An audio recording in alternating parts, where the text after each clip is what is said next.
saya, Diantoro. Kali ini saya akan membacakan sebuah novel persembahan dari Audiotune yang berjudul Suami yang Tak Dianggap, autor Dika. Selamat mendengarkan episode 8. Setelah mengatakan itu, Iqbal langsung pergi keluar rumah. Dia berjalan dan mencari taksi untuk membawanya ke suatu tempat di mana dulu dia dan teman-temannya berkumpul.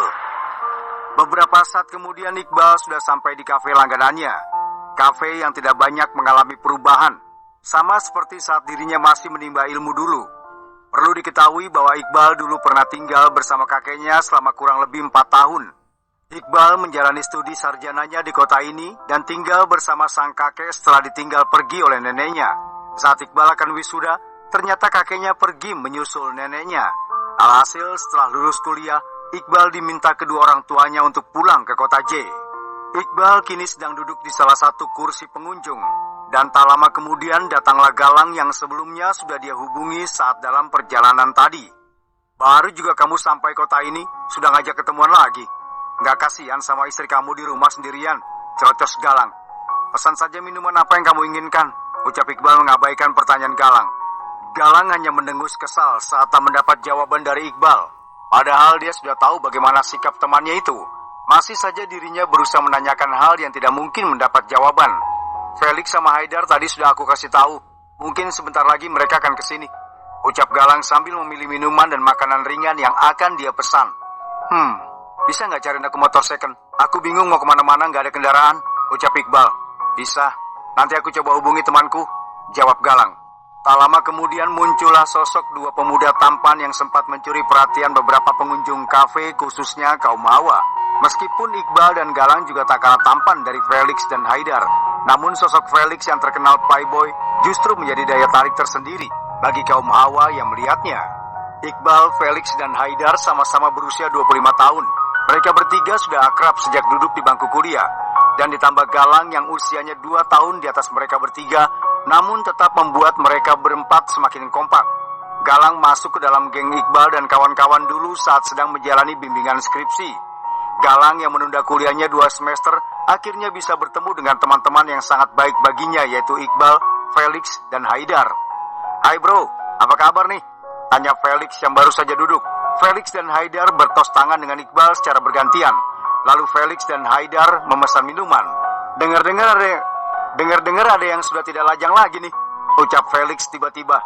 Siapa? Tanya Haidar sambil melirik Iqbal. Felix dan Haidar memang sudah diberitahu perihal pernikahan Iqbal, namun tidak menceritakan semuanya. Sedangkan Iqbal yang merasa sebagai bahan pembicaraan hanya bersikap datar dan tidak menanggapi ocehan kedua temannya itu. Karena sampai saat ini, Iqbal masih teringat dengan ucapan Jenny beberapa saat yang lalu yang meminta untuk menjalani pernikahannya selama 1 tahun, setelah itu bercerai. Iqbal tidak habis pikir dengan Jenny yang dengan mudahnya mempermainkan sebuah ikatan suci.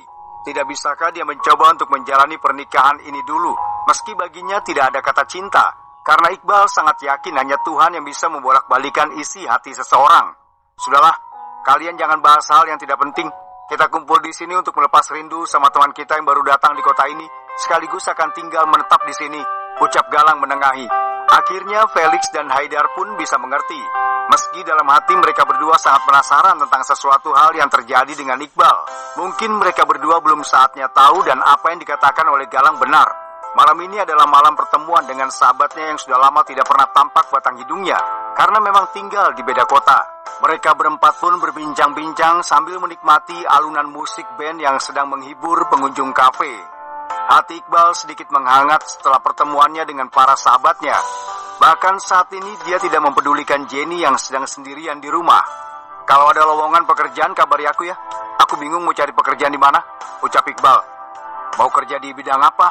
Biar nanti aku coba carikan info, tanya Felix. Setauku dia menjadi seorang asisten pribadi. Ya mungkin sejenis itulah. Bukan begitu Bal? Tanya Haidar menimpali. Apa sajalah yang penting halal, jawab Iqbal singkat. Baiklah, nanti kita akan kabari kalau sudah dapat info lowongan pekerjaan, ucap Galang. Tanpa terasa obrolan mereka sangat asik dan sampai lupa waktu. Akhirnya Iqbal memutuskan untuk pulang karena waktu sudah menunjukkan pukul 11 malam. Karena hanya Iqbal sendiri yang datang dengan taksi, akhirnya Galang mengantar Iqbal pulang dengan mobilnya. karena hanya Galang yang jarak rumahnya paling dekat dengan rumah Iqbal. Sementara itu Jenny yang sejak tadi ditinggal pergi oleh Iqbal yang tak tahu kemana, tidak bisa memejamkan matanya sama sekali. Dia masih memikirkan tentang ucapan Iqbal sebelum pergi meninggalkan rumah. Jenny bingung, apa maksud Iqbal dengan tidak mau bermain-main dengan pernikahan ini? Apakah dia tetap mempertahankan pernikahan ini meski tidak saling mencintai? Konyol sekali menurut Jenny. Tiba-tiba saja perut Jenny merasa lapar. Dia baru ingat kalau sejak tadi dia belum makan malam, karena moodnya sudah berantakan sejak mendengar ucapan konyol Iqbal. Kemudian Jenny melirik jam yang menggantung di dinding kamarnya menunjukkan pukul 11 malam. Akhirnya dia keluar dari kamar dan menuju dapur. Dia ingin memastikan apa masih ada makanan yang bisa dimakan sebagai pengganjal perutnya. Jenny melihat ada satu box makanan yang masih utuh. Dia tahu kalau Iqbal tadi mengajaknya makan malam dan pasti makanan yang masih utuh itu buat dirinya. Jenny duduk di kursi makan itu lalu membuka box makanan. Dia segera memakannya karena perutnya sudah sangat lapar. Jenny tidak memperhatikan sekelilingnya saking asiknya menikmati makanan itu. Bahkan sejak tadi Iqbal terus memperhatikan dirinya yang sedang makan seperti orang kelaparan. Saat Jenny mengunyah makanannya sambil mendongakkan kepalanya, tanpa sengaja matanya melihat sosok Iqbal yang sedang berdiri dekat dengan dapur. Dengan cepat Iqbal mengambilkan segelas air putih dan langsung memberikannya pada Jenny. Jenny pun dengan cepat menerimanya lalu meminumnya dengan sekali tegukan. Ucapan Jenny menggantung begitu saja saat tak melihat Iqbal lagi. Pria itu seperti jin yang dengan cepat menghilang. Akhirnya Jenny menghentikan kegiatan makannya setelah tersedak tadi, karena perutnya sudah cukup kenyang. Setelah itu dia masuk ke dalam kamarnya. Sementara itu Iqbal yang sudah berada di dalam kamarnya langsung mengganti pakaiannya dan segera pergi menuju alam mimpi. Karena hari ini cukup membuat tubuh dan hatinya lelah. Episode ini sudah selesai. Terima kasih sudah mendengarkan. Jangan lupa